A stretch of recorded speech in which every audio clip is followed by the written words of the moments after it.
Hello students, welcome to Mathmania. आज का हमारा क्वेश्चन है क्वेश्चन नंबर 7 चैप्टर 13 से ही लाइन्स एंड एंगल्स वाले चैप्टर से। उसमें दिया हुआ है एक line A in the given figure A O B is a straight line. A O B जो है एक स्ट्रेट लाइन है, मतलब इसका एंगल क्या होगा, पूरा का पूरा 180 degree. If the angle A O C is 2x - 10 and B O C is 3x + 20, find the value of x. X की वैल्यू फाइंड करनी है और इनकी मेजरमेंट भी फाइंड करना है।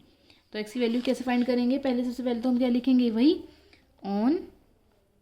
On line A O B line पे angle A O C plus angle B O C equal क्या होगा 180 डिग्री की। ये कौन सी प्रॉपर्टी से आया, लीनियर पेयर प्रॉपर्टी से। लीनियर पेयर प्रॉपर्टी में अब एंगल ए ओ सी का मेजरमेंट क्या होगा, लिख दो इनकी वैल्यू 2x - 10। ए ओ सी 2x - 10 दिया हुआ था, प्लस बी ओ सी क्या होगा 3x + 20 equal to 180 degree. 3x और 2x मिलके कितना हो गए 5x, और 20 में से 10 गए, -10 + 20 इक्वल टू 180 डिग्री। 5x 20 में से 10 गए, 10 बचेंगे, वो भी +10 इक्वल टू 180 डिग्री। फिर उसके बाद आती है बात 5x equal to 180 - 10, 5x equal to 170, x equal to 170 upon ये जो x की इसकी मल्टीप्लाई में होता है वो कहाँ आ जाएगा, डिवाइड में आ जाएगा। 5 3 = 15, 5 4 = 20, तो x इक्वल टू क्या आ गया 34। x की वैल्यू 34 आ गई। ये पहला क्वेश्चन तो हमारा खत्म हो गया, find the value of x। यहाँ पे क्या पूछा था हमारे से, find the value of x। ये x की वैल्यू हमने फाइंड कर दी।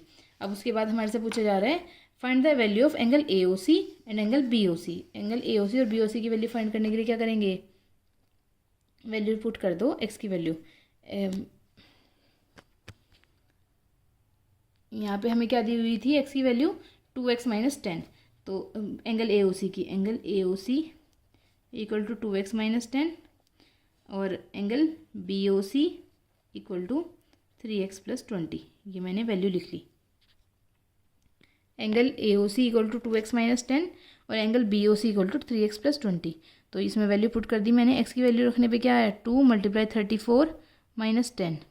यहाँ पे ये क्या हो जाएगा 34 × 2 = 68 - 10, मतलब क्या आ गया एंगल 58 डिग्री। और दूसरा 3 × 34, एक्स की वैल्यू 34 + 20, ये क्या आ जाएगा 3 4 = 12, 3 3 = 9 और 1 10 + 20 इक्वल टू 122 डिग्री आ जाएगा। तो एक एंगल तो हमारे पास क्या हो गया 58 डिग्री और दूसरा एंगल क्या हो गया 122 डिग्री। ठीक है, मतलब इसकी वैल्यू तो क्या हो गई 58 डिग्री और इसकी वैल्यू क्या हो गई 122 डिग्री। ठीक है, ये क्वेश्चन ऐसे सोल्व करना है। आसान है, बस थोड़ा कैलकुलेटिव है। आसान तरीके से आराम से करेंगे तो सब चीज़ें नॉर्मल से हो जाएंगी। Thank you.